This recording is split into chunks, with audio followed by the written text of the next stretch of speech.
परीक्षित जी कथा रूपी अमृत से इतने तृप्त हो गए हैं, इतने तृप्त हो गए हैं कि उनको न भूख लगती है न प्यास लगती है। कारण सिर्फ और सिर्फ एक ही है सज्जनों, कि कथा के प्रति श्रद्धा, विश्वास, प्रीति, ये तीन चीजें कथा के प्रति परीक्षित जी की अगाध हैं।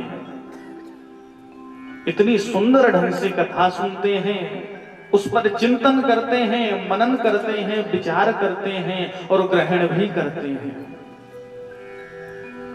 क्योंकि बता दें आप सभी को कि सर्वप्रथम कहीं भी सुनने की महिमा आती है, कहने की महिमा हर जगह पर दूसरे नंबर पर है।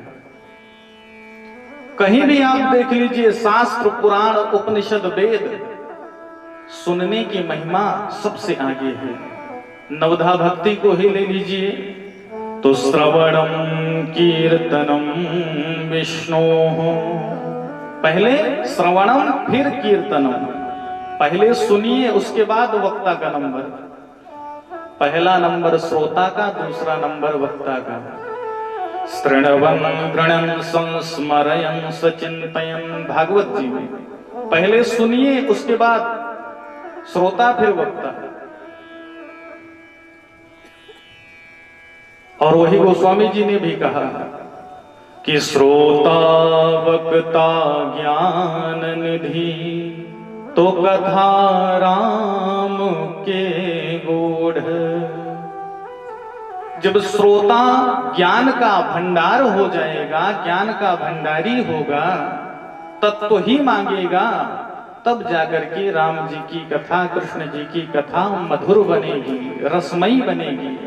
और श्रोता यदि यही मांगने लगे कि महाराज खूब नचाओ, खूब भजन गाओ, खूब चुटकुल्ले सुनाओ, तब कथा का रस कहाँ रह गया। जैसा कि पहले ही दिन रस का वर्णन करके श्रवण कराया गया कि रस क्या है। वेद कहता है कि रसो वै सहा रसं भेवायं लब्ध्वानंदे भवति। वेद कहता है रस क्या है, बोले रस आनंद है। और आनंद कौन है, बोले आनंद साक्षात परमात्मा है। तो कहते नहीं है कि कथा में आज बड़ा ही रस हुआ, बहुत ही सुंदर रस का पान करने का अवसर मिला। तो वो रस साक्षात यही बांके बिहारी लाल हैं, यही कृष्ण कन्हैया लाल हैं, जिसका एक अंश भी, एक बूंद भी यदि हमको मिले तो हमारा जीवन तृप्त हो जाए। तो सुखदेव जी इसी रसामृत का पान करा रहे हैं और परीक्षित जी एक बूंद नहीं, बढ़िया गिलास भर भर के उसका पान कर रहे हैं। और आज सुखदेव जी पंचम दिवस में राजर्षि परीक्षित को बाल लीलाओं का वर्णन करके श्रवण कराते हैं। तो प्रश्न उठता है, क्योंकि कल आप सभी लोगों ने बाल कृष्ण का अवतार भी श्रवण किया कि किस प्रकार से जन्म हुआ। तो ये प्रश्न उठता है कि भगवान इस धराधाम पर क्यों आते हैं, भगवान का इस मृत्यु लोक में, इस धराधाम पर अवतार क्यों होता है।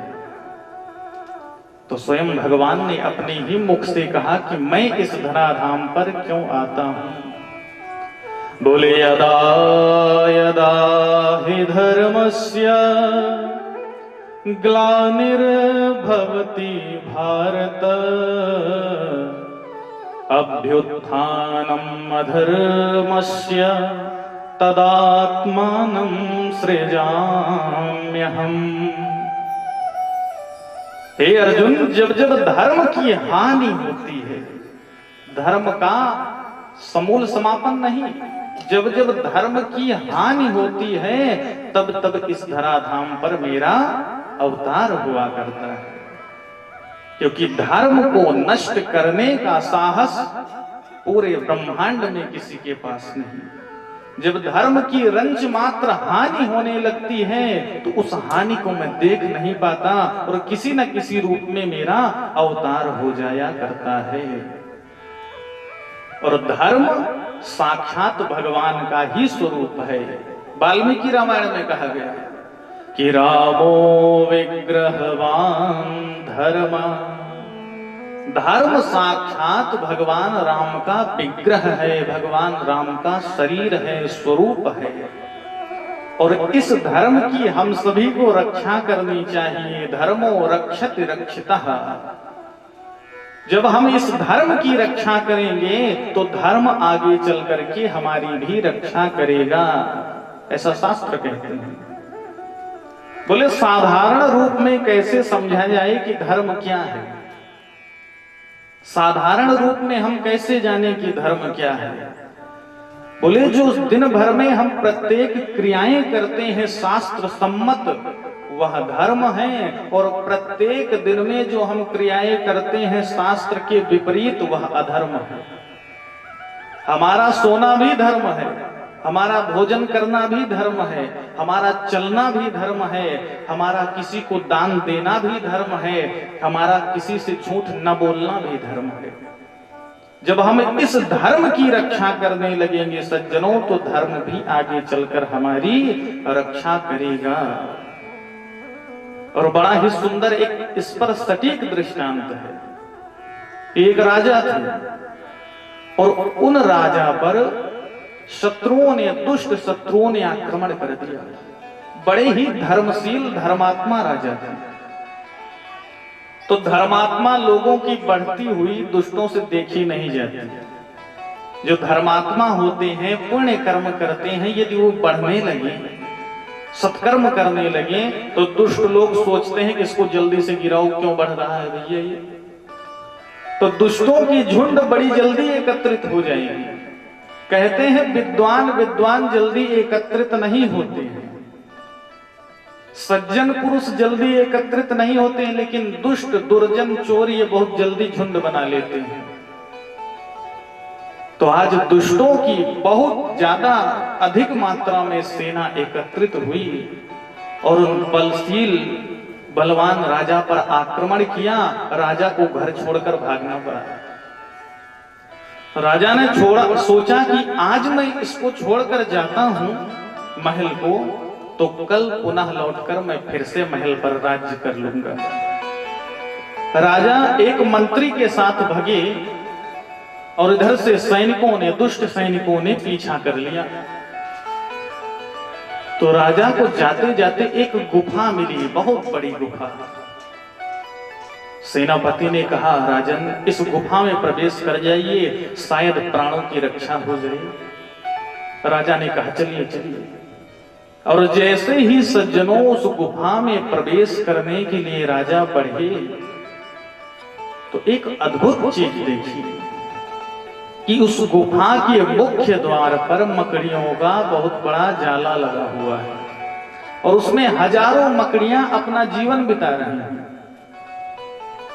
राजा ने मंत्री से कहा, हे मंत्री, आज मेरे प्राण भले ही चले जाएं, लेकिन मैं इस गुफा में छुपूंगा नहीं, क्योंकि यदि इस गुफा में मैं प्रवेश करता हूं तो इन हजारों मकड़ियों का घर टूट जाएगा, ये समस्त मकड़ियां मर जाएंगी, अनाथ हो जाएंगी, इनका घर उजड़ जाएगा और यह अधर्म होगा। क्योंकि मैंने जीवन भर धर्म किया है और मैं धर्म के विपरीत बिल्कुल नहीं चल सकता। तब तक मंत्री ने कहा, राजन चिंता क्यों करते हो, इसका गुप्त द्वार भी है, उधर से चलते हैं। और गुप्त द्वार के माध्यम से राजा और मंत्री उसी गुफा में सज्जनों प्रवेश कर गए। और इधर से जो दुष्ट राजाओं की झुंड आ रही थी, उन्होंने देखा ये गुफा है, अवश्य ही इसमें राजा प्रवेश किया होगा। और उसी द्वार पर पहुंच गए, मुख्य द्वार पर। सैनिकों को आदेश दिया कि जल्दी से जाओ, राजा को पकड़ करके लाओ। सैनिक जब उस गुफा में प्रवेश करने लगे तो एक बड़ा ही बुद्धिमान सैनिक था। उसने रोका, रुको रुको, कैसे जा रहे हो? अरे इस द्वार पर देख नहीं रहे हो कि मकड़ियों का जाला लगा हुआ है? यदि कोई व्यक्ति इस गुफा में प्रवेश किया होता तो ये मकड़ियों का जाला टूट गया होता, इसलिए इसमें कोई नहीं गया, आगे बढ़ो। सेनापति के कहने पर समस्त सैनिक और राजा आगे निकल गए। और उन सज्जन राजा की प्राण की रक्षा हो गई। अर्थ क्या निकलता है? राजा ने उन मकड़ियों के घर और प्राण की धर्म पूर्वक रक्षा की, धर्म की रक्षा की, तो आगे उसी धर्म ने राजा की भी रक्षा कर ली और राजा के प्राण बच गए। तो वेद के वाक्य, शास्त्र के वाक्य कभी झूठे नहीं होते। यह वाक्य, यह श्लोक यहाँ पूर्णतः सिद्ध होता है कि धर्मो रक्षति रक्षितः। यदि हम लेंगे तो अवश्य ही वह धर्म हमारी रक्षा करेगा, निश्चित है।